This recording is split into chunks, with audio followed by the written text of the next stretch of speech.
Good evening, good morning, brothers and sisters in Christ. Ngayong gabi po, ang ating blessed na mag-share ng Word of God ay si Sister Emmy. Mm-mm. Kanyang topic ay Turn Away from Darkness. Sige. Thank you, Sister Jessica. So, ulitin ko lang magandang gabi muli sa lahat. Magandang gabi, Bishop.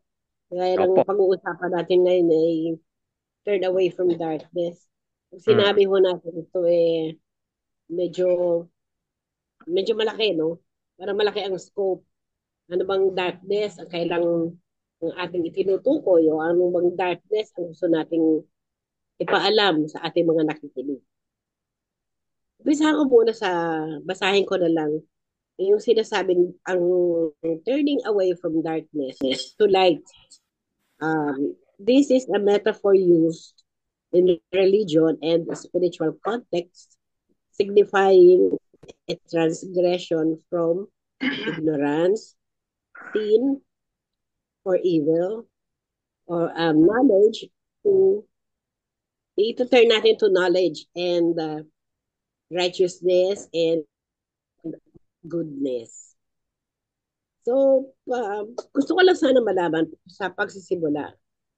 Alam nyo, ang dami-dami natin dapat siguro talagang baguhin, no? Sa paano tayo makakarating sa liwanag na sinasabi natin. Liwanag na in the sense na liwanag ng salita ng Panginoon. Hindi yung liwanag na pupunta na tayo sa kaharian niya. So, ibig sabihin lang natin ito kung mababasa ko natin ang Genesis 1, 3 to 4, na kung saan sinasabi, God created the darkness. Nakita niya maganda ito. Nakita niya maganda ang light. I-create muna niya ang darkness, tapos nakita niya gusto niya ang light. Mas maganda kasi pagka yung creation ay light. Pero marami pa sa atin ang nabubuhay sa kadiliman.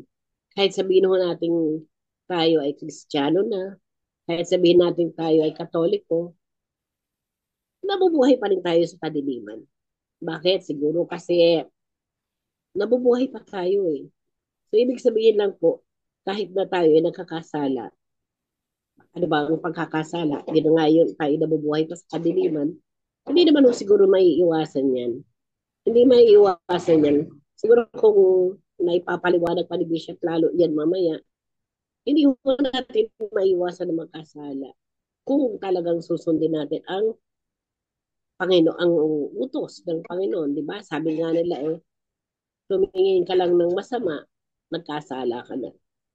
Marami mga bagay na gano'n na meron pa sa atin. Or, sabihin, we are still captives of sin. So, yan ang pag-uusapan natin. Paano po tayo makakaalis sa dilim at makakawala sa captivity ni Satan. Medyo mahirap po yan dahil gaya nga ho ng sinabi ko kanina, hindi naman natin maiwasan na magkasala. Siguro ang talagang hindi na lang nakakasala ay yung mga saints natin, no? So, hindi natin alam. Kung babasahin ho natin ng Ephesians 5:14, sinasabi dito ay, wake up, sleeper, rise from the dead, and Christ will shine on you.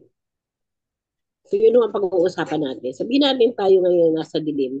Nawa pagkatapos ko ng maliit na sharing na ito o maliit na talk na to, na mabuksan ho ang ating mga mata, magising ho tayo at bumangon tayo sa hinaluluglukan natin kung ano man po yung kasalanan na hinaluluglukan natin at tignan ho natin ang ating Panginoon dahil as we rise from the dead, hindi ho ito literal as we rise from the dead, Christ will shine on us. Pero meron mga steps yan. Sister Jessica, tignan natin yung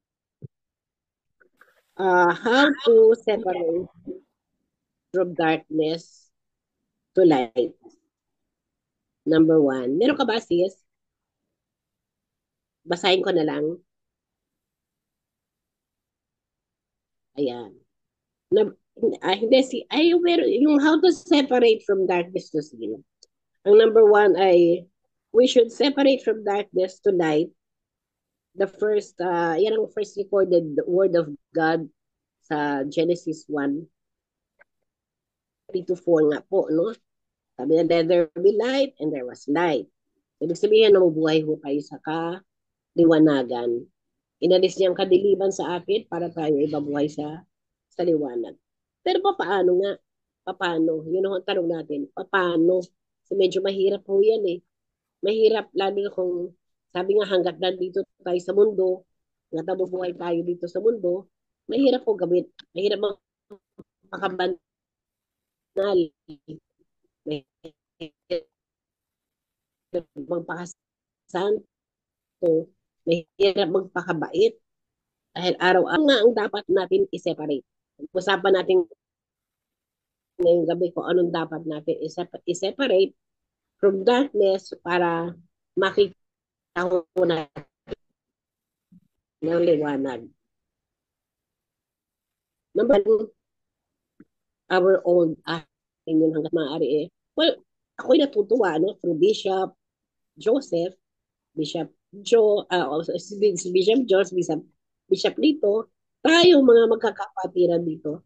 Ako'y nagpapasalamat kasi kahit papano, no? Meron mang kasalanan na babawasan, meron mang kasalanan na tatalikuran, meron mang bisyo na tatalikuran. Kasi yun nga ang sarap. Kung pwede lang natin hakutin ang mga kabataan ngayon para makita nila ang liwanag, makita nila ang salita ng Panginoon at hindi yung minsan hindi kailangan dumaan pa sa maraming pagsubok para makilala mo siya.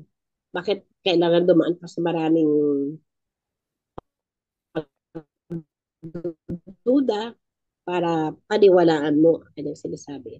So, other noon, kailangan natin baguhin ang old self natin or ang old us. Letter A is sin. Ulitin ko, mahirap po talaga. Sin. Pero kung mapapansin mo ninyo sa maraming turo na sa atin ng ating mga bishops dito na nakakasama natin, nakakasala man tayo, pero pag naririnig natin yung pangaral nila, naririnig natin yung mga teachings, babalikan natin. Kahit pa paano naman siguro nakakaiwas tayo sa kasalanan. Kunyari, magkasala tayo sa salita. Kasala tayo sa buka ng bibig natin. Ano doon yung parating kung gusto natin mag-repent, pagsisiyan ho natin yung kung ano yung binubuka ng bibig natin, kung ano yung inilalagay ni Satan sa isip natin. I-eliminate natin yun kasi alam na natin ngayon eh, di ba? Brothers and sisters, alam na natin ngayon yan eh kung paano trumabaho ang devil sa buhay natin. Paano trumabaho si Satan sa atin. Lahat gagawin niya para magkaroon tayo ng distractions. Lahat gagawin niya para tayo mabuhay o mamuhay sa kadiliman. Ano susunod natin dapat alisin? Old habits. Ano ho ba yung mga old habits? Siguro, mga ibang kapatid natin dito, tayo, hindi natin maalis yung old habits natin. Ano ba yung mga old habits natin? Siguro paninigarilyo. Siguro, dana ako maisip na bisyo ha. Siguro paninigarilyo, pambababae, ano pa ba? Pag-inom, well, mapababae, mapalalaki, hindi ho natin maalis na minsan sa isang panahon ng ating buhay ay pinagdaanan po natin yan. Amen ba? Amen. Wow, walang sumagot. Amen. Okay, thank you. So, ibig sabihin, pinagdaanan ho natin yan, no? Ano yun, Sister Jessica? Di ba? Amen, totoo. Yung mga old habits natin, lahat tayo dumaan dyan. Wala na accepted eh. Minsan naiisip din na tago natin. Kailangan tayo dumaan sa dilim para makita natin yung liwanag. Ganun lang yun. Alisin na ho natin yung mga old habits natin. Tapos letter C, Sister Jessica. Yung paulit-ulit na kasalanan. Tapos paulit-ulit ka rin mag-confess. Para bang Pero bang kung i-imagine ko, hindi kaya nagsasawa si Lord na ito na naman, nagkasala na naman. Tapos ano yan? Iko-confess na naman niya. Tapos uulitin na naman niya yung kasalanan na yan. Muli, maaaring pwede sagutin ni Bishop Joe o kaya ni Bishop Rico yan mamaya. Kasi parang random ano lang naman to pag aking pagbibigay ng message na ito. Number two, dun sa how to separate from darkness to light. Number two, we must recognize light. Makikita ho natin yan sa Psalm 18 verse 38 na kung saan sinasabi, for it is you who light my lamp, the Lord my God lightens my darkness. So, sinabi na ho ni God yan. Sinabi na ho niya sa salita niya. Na siya ang mag-aalis sa atin sa kadiliman para makita natin ang liwanag. Yung kung tutuusin natin, tingnan natin si Jessica yung number 1. Under ng number 2. God rescued us many times. Kung isipin mo natin kung tayo ay magmumuni-muni, kung babalikan natin ang past life natin, totoo naman, di ba? Ang daming beses tayong ni-rescue ni God na hindi ho natin alam sa anong paraan. Maaari yung old life natin na inom-inom ka, na-disgrasya ka, hindi natin alam, sa kalasangan mo, or sigarilyo ka, sige, yosi-yosi, tapos hindi mo alam, nakaroon ka na pala ng cancer, daming dulot ng cancer sa paninigarilyo, or nahihirapan tayo huminga. Ngayon naalala ko, no, konting sharing lang. Nung, nung ako'y na-admit sa hospital noon, dahil sa ano yun, asthma. Dahil sa asthma at saka pneumonia. So nagtanong ang doktor, ano ho bang mga activities nyo? Ano ba mga ginagawa nyo? Siyempre nakalimutan ko na yung old life ko, di ba? Sabi ko, naninigarilyo ho ba kayo? Sabi ko, hindi. Hindi na ako naninigarilyo. Hindi. Pero, siyempre, nung college ka, medyo dinaanan natin yun. Dumaan ho tayo doon. So, yun pala, kahit na college ka pa, kahit na kabataan mo pa, na ikaw nagsigarilyo-sigarilyo na ganyan, pagdating mo sa pagtanda mo, ano pala, dala mo yun. Ewan ko kung 100% yun, ha? Kasi yun lang naman sinabi ng doktor. Kahit na many edad mo, kasakit ka, parang nag-a-accumulate. Ewan ko kung wala pa akong basis doon. So, yun lang ang sinabi sa akin ng doktor. So, ayun, ni-rescue niya ako doon. Sinawala ako doon. At saka, isa pa yung mga second hand smoke. Ngayon nga, meron third hand smoke. Nawa, maalis na natin yun. Kaya makaiwas na tayo. Sabagay mabuti naman ngayon, mga kabataan ngayon, parang bihira na ako makita ang mga kabataan na naninigarilyo. Parang nawala na siguro sa sistema nila. And number 2, He loves us and cares for us so much that every time we sin but repent, He forgives and forget. Tama po ba yun? Pero basta't alam ko, no, every time na magkakasala tayo, God will forgive us. God is so good. His love is so intense na sobrang pagmamahal niya sa atin. Kahit na tayo nagkamali, nagkulang, kahit marami tayong atraso sa Kanya, mahal pa rin niya tayo. Parang nakakahiya. Parang minsan, parang nakakahiya na no? Parang nakakahiya na sa Kanya. Parang bang, I don't deserve to be loved by God. Pero mahal niya ako eh. Wala tayong magagawa doon.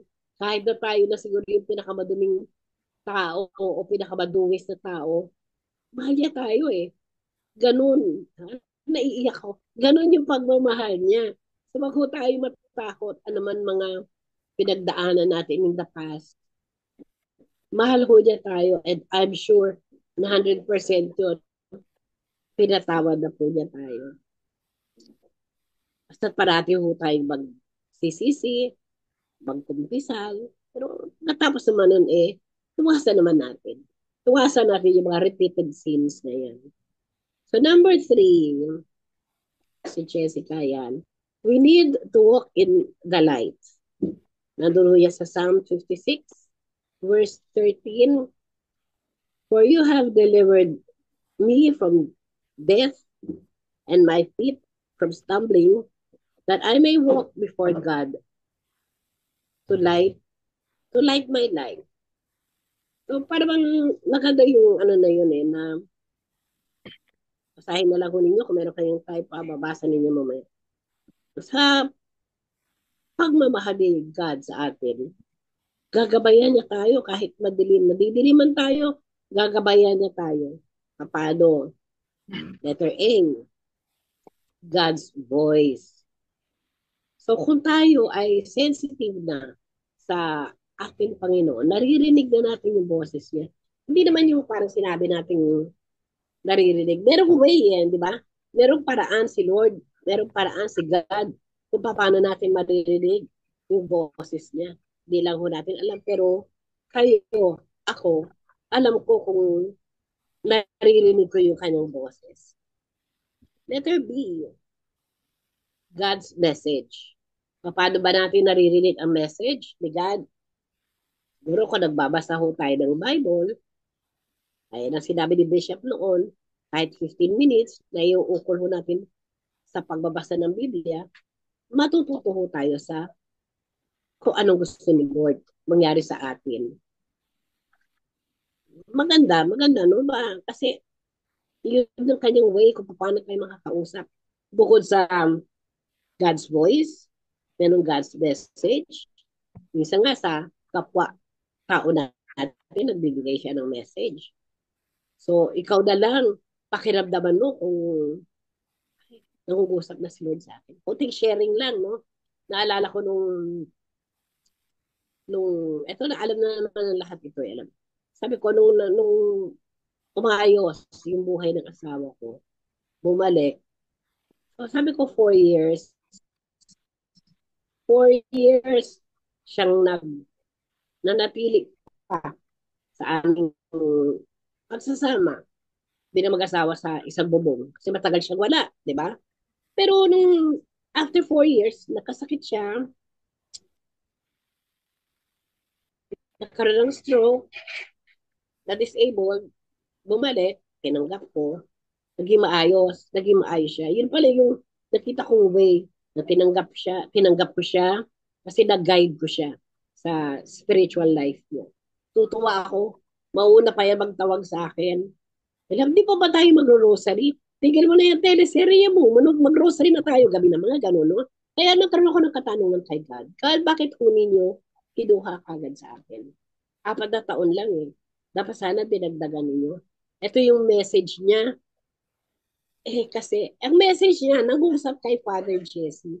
Kilala niyo naman si Father Jesse, di ba?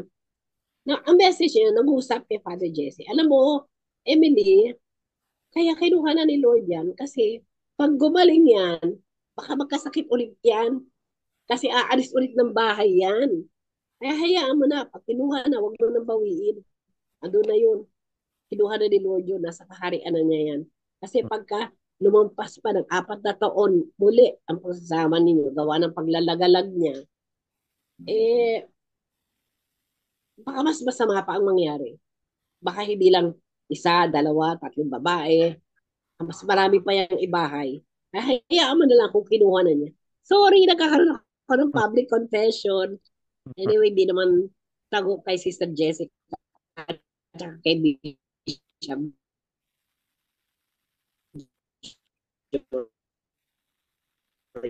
Yan.